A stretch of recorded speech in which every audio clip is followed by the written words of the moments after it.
करते हैं आप सब फर्स्ट क्लास होंगे, बिंदास होंगे और झकास होंगे। सो आज हमारा महाराष्ट्र का ज्योतिर्लिंग का आज आखिरी दिन है जिसे आज हम कवर करने वाले हैं। और आज हम कवर करने वाले हैं कृष्णेश्वर ज्योतिर्लिंग। और ये जो ज्योतिर्लिंग है इसके पीछे की जो स्टोरी है वो बहुत ही ज़्यादा दिलचस्प है और बहुत अलग है। भगवान शिव की एक बहुत ही बड़ी भक्त थी जिसका नाम था गुष्मा। और ऐसा कहते हैं ना कि भक्ति में बहुत ज़्यादा शक्ति है, तो वो चीज़ यहाँ पे एप्लीकेबल होती है। उसके नाम पे ये ज्योतिर्लिंग पड़ा जिसका नाम रखा गया कृष्णेश्वर ज्योतिर्लिंग। सो इसके पीछे की स्टोरी मैं थोड़ा सा डिटेल में आपको बताऊंगी थोड़ी देर बाद। तो फ़िलहाल चलते हैं, फटाफट रेडी शेडी होते हैं। और कुछ चीज़ें मैं ज़रूर बताना चाहूँगी। यह ज्योतिर्लिंग जो है यहाँ पे साड़ी पहन के ही जाना है औरतों को स्पेशली। और आदमियों को शर्टलेस जाना होता है, ऊपर कुछ नहीं पहनना होता है। तो हमारे यहाँ के जितने भी आदमी हैं वो भी शर्टलेस जाएंगे और हमारे यहाँ की जितनी भी औरतें हैं वो साड़ी पहन के जाएंगी। मेरा ये मानना है कि अगर आप ऐसे पवित्र स्थान पे जा रहे हैं तो आप अपने कल्चर, अपनी परंपराओं को लेकर के चलिए। हमारे शास्त्रों में भी कहा गया है कि अगर आप पूजा पाठ में बैठ रहे हैं तो कोशिश करिए साड़ी पहन के बैठें या लुंगी या कुर्ता पहन करके बैठें। तो वो जो 1000 साल की परंपरा है आज भी इस मंदिर में बरकरार है। यहाँ पे आज भी लोग शर्टलेस ही जाते हैं और औरतें साड़ी पहन के जाती हैं। तो चलिए फटाफट रेडी होते हैं, बढ़िया सी कोई साड़ी निकालते हैं, लेके आए हैं ऑलरेडी, बस उसको कैरी करना है। सो यहाँ से हमारा सफ़र शुरू होता है कृष्णेश्वर ज्योतिर्लिंग के लिए। और ये ज्योतिर्लिंग हमारे 12 ज्योतिर्लिंग में से 12वें नंबर पे आता है, मतलब आखिरी नंबर पे आता है। और महाराष्ट्र एक ऐसा स्टेट है जहाँ पे 3 ज्योतिर्लिंग है, बाकी किसी स्टेट में 2 हैं या 1 है, पर ये एक लौता राज्य है जहाँ पे 3 ज्योतिर्लिंग स्थापित हैं। और ये ज्योतिर्लिंग भी काफ़ी पुराना है और बहुत ज़्यादा डिफरेंट भी। कृष्णेश्वर ज्योतिर्लिंग भोलेनाथ की अपार भक्त गुष्मा को समर्पित है। वो काफ़ी बड़ी भक्त थी यहाँ की। और ऐसा कहा जाता है कि इसके पास में एक सरोवर है, उसके दर्शन करने से आपको, जो हमारे कपल हैं जिनको संतान नहीं होती है, अगर वो सूर्योदय से पहले इस शिवलिंग पे जल चढ़ाते हैं तो उनको संतान की प्राप्ति होती है। तो इसके लिए भी ये ज्योतिर्लिंग काफ़ी फेमस है। इसकी स्टोरी और भी ज़्यादा दिलचस्प है।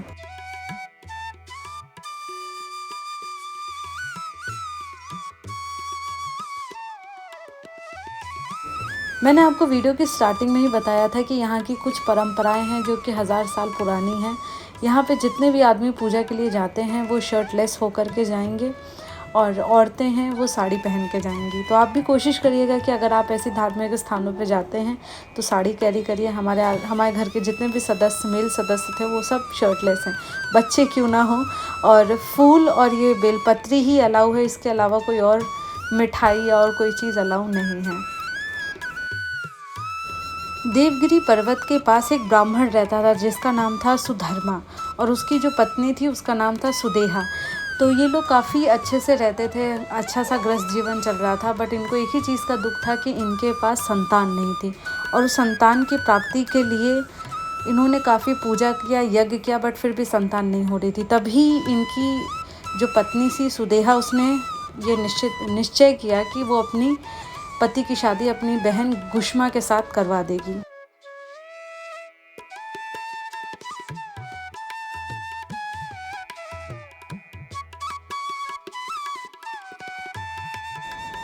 और गुष्मा भगवान शिव की बहुत बड़ी भक्त थी। और थोड़े दिन बाद गुष्मा को एक स्वस्थ बालक पैदा हुआ और इसकी वजह से थोड़ा सा ईर्ष्या होने लगी सुदेहा को, और ये ईर्ष्या बड़ी हो गई। उसने निश्चय किया कि वो गुष्मा के पुत्र की हत्या कर देगी, और उसने हत्या कर दी। फिर भी गुष्मा ने अपनी पूजा बंद नहीं की और वो भगवान शिव की पूजा करती रही। भगवान शिव खुश होकर के गुष्मा को वरदान दिया और उसके पुत्र को पुनः जीवित कर दिया। तभी से इस जगह का नाम गुष्मा के नाम पे रखा गया, जिसे कृष्णेश्वर ज्योतिर्लिंग कहा गया। तो हमारे दर्शन वगैरह पूरे हो गए हैं और बहुत अच्छे दर्शन हुए थे। मैं पीछे आप मंदिर देख सकते हैं, काफ़ी पुराना, काफ़ी भव्य मंदिर है और शिवलिंग भी बहुत ज़्यादा पुरानी थी।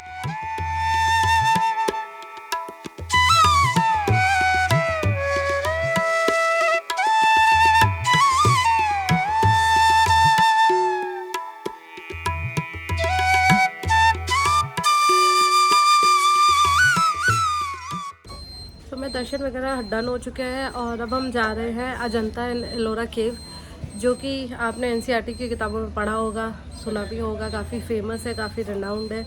और अगर इतनी दूर आए हैं तो वहाँ नहीं गए तो इस जगह को विज़िट करने का कोई मतलब नहीं बनता है।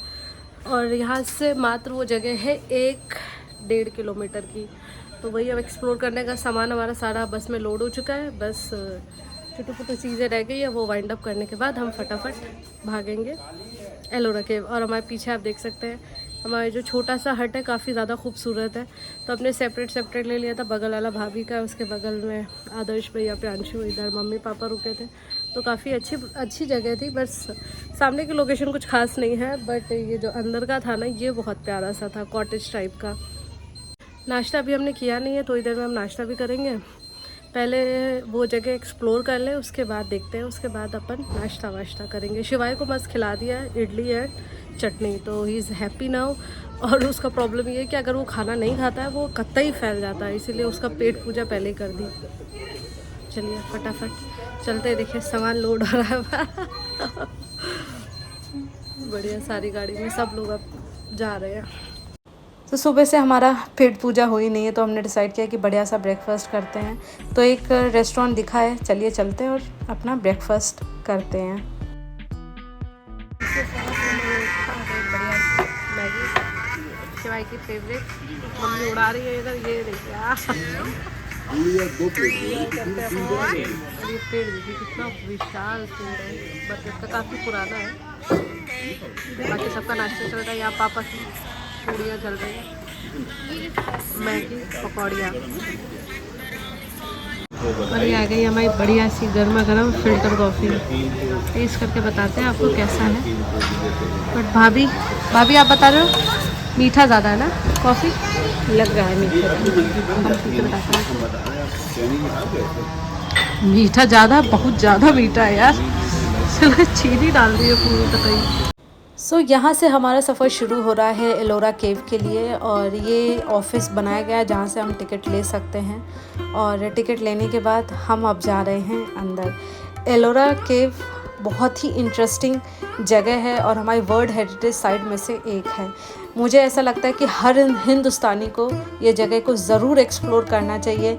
आपको मज़ा आएगा आप देख करके कि कैसा था अपना कल्चर, और कितने उस टाइम पे जो राजा महाराजा थे कितने महान काम करके गए। आज भी हमारा जो ये हज़ारों साल पुराना मंदिर है, स्ट्रक्चर है, आज भी एज इट इज़ खड़ा हुआ है। तो किस तरह के उस टाइम पे बिल्डिंग का स्ट्रक्चर हुआ करता था, किस तरह से घर हुआ करते थे, किस तरह से कार्विंग हुआ करती थी, तो ये सारी चीज़ें हमें एलोरा केव से पता चलेंगी।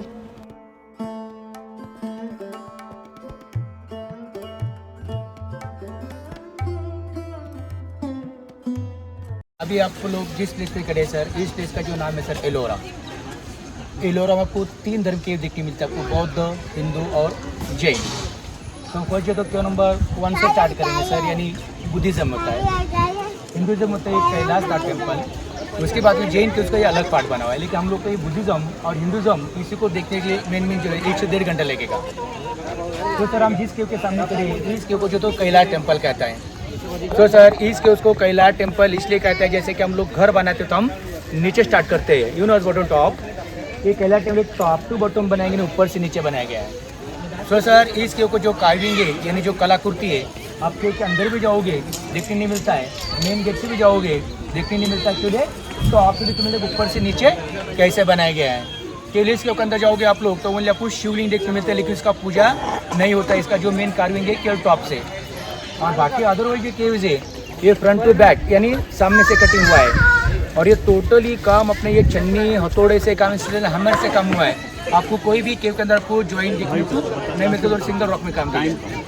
यस सर आई, लेकिन जो डील बताना एलोरा गुफा महाराष्ट्र के औरंगाबाद ज़िले में स्थित है, और ये 34 चट्टानों को काट करके यहाँ पे हिंदू मंदिर, जैन मंदिर और बौद्ध मंदिर बनाया गया है। ऐसा कहा जाता है इसकी जो स्टार्टिंग हुई थी वो थी 6वीं और 10वीं शताब्दी में इसका काम शुरू हुआ था। और ये दुनिया की सबसे बड़ी चट्टानों को काट करके यहाँ पे मंदिर बनाए गए हैं।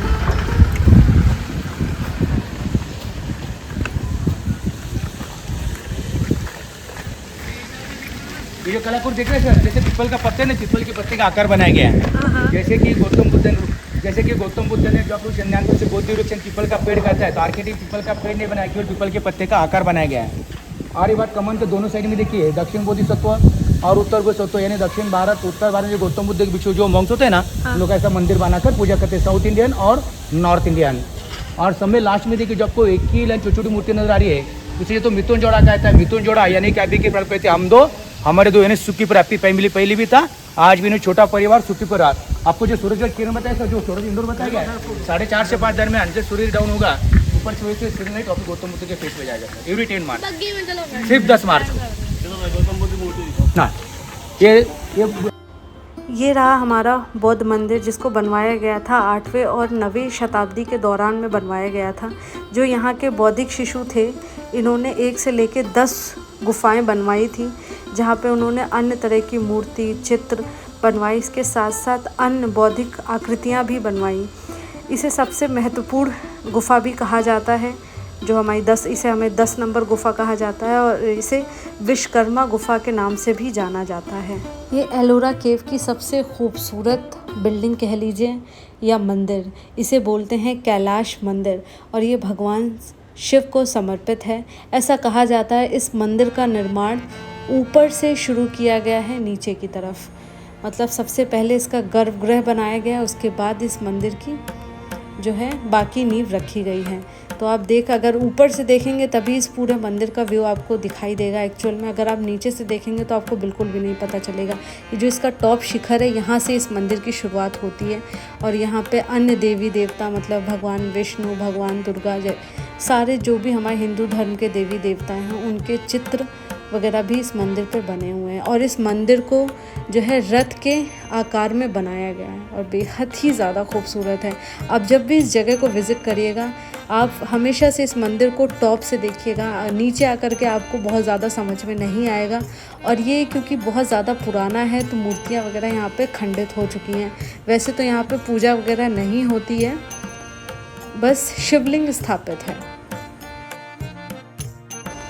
एलोरा गुफा को राष्ट्रकूट राजवंश के जो शासक थे, उन्होंने बनवाया था। और जैसा कि हमारे गाइड साहब ने कहा कि इस एलोरा केव को बनवाने में लगभग 10 पीढ़ियाँ लग गई। 10 पीढ़ियों ने इस भव्य जगह का निर्माण किया है, और ऐसा कहा जाता है कि इसको बनने में कुछ 600 साल लग गए थे।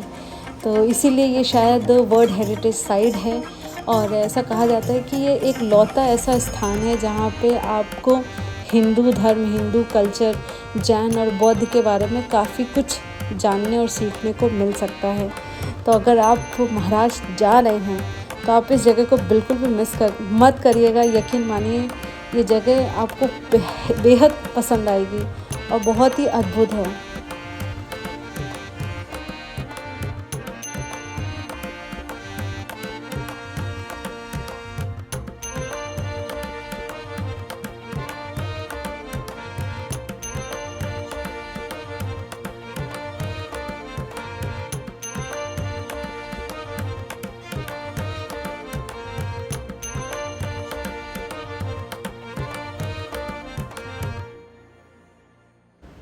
एलोरा केव को अच्छे से एक्सप्लोर करने के बाद अब हम जा रहे हैं मुंबई। यहाँ से हमारा स्टार्ट हो चुका है, तो आज का स्टे हमारा मुंबई में होगा।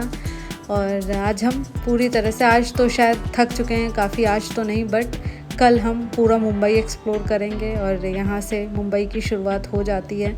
तो हमारा जो स्टे है वो नवी मुंबई में है। पहले कुछ खा लेते हैं। गर्मा गर्म वड़ा पाव, महाराष्ट्र की स्पेशल डिश, ऐसे ही लग रही है खाने में। इन्होंने मसाला डाला हुआ है। तो भाभी उठाओ, टेस्ट करो। आज आपका पहला वड़ा पाव है। गरम भी है ना आज, गर्मा गर्म पहला। यस, उस दिन का नहीं अच्छा था। हाँ। और ये रहा हमारा उत्तर प्रदेश भवन। ये हर स्टेट के भवन्स हुआ करते हैं, मतलब गेस्ट हाउस, जो कि गवर्नमेंट गेस्ट हाउस होते हैं। तो क्योंकि हमारे जो फादर इन लॉ है वो पॉलिटिक्स में काफ़ी अच्छी पोस्ट पे हैं, तो इसीलिए हमारा जो स्टे है वो इस जगह पे अलॉटेड है। और ये जगह देखने में वाकई बहुत खूबसूरत है। अंदर से रूम्स कैसे होंगे ये तो अंदर जाके ही पता चलेगा। तो चलिए आपको अंदर लेके चलते हैं।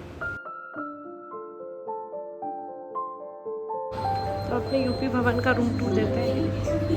बस सोफे वगैरह पड़े हुए हैं, डाइनिंग टेबल भी है और मेरा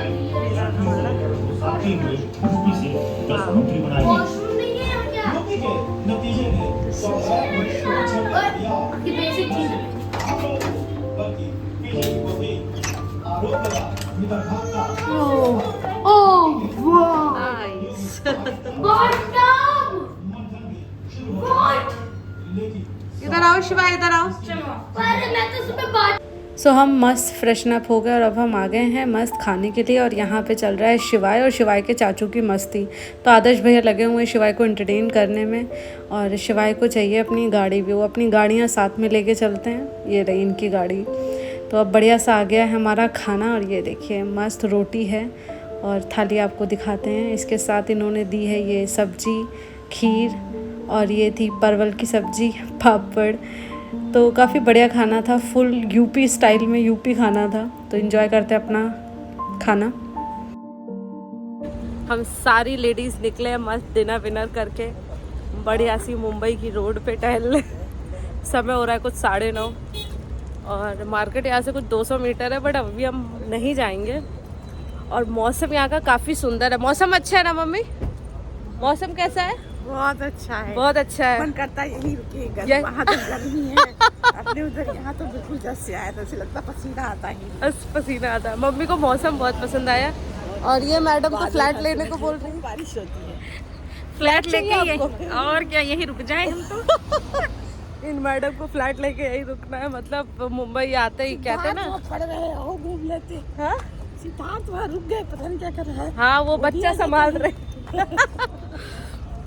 तो इसीलिए कहा जाता है मुंबई सपनों की नगरी। यहाँ पे लोग आते ही सपना देखना शुरू कर देते हैं, जैसा भाई भाभी फ्लैट चाहिए यहाँ पे। नहीं, वाकई मौसम बहुत खूबसूरत है इस वजह से।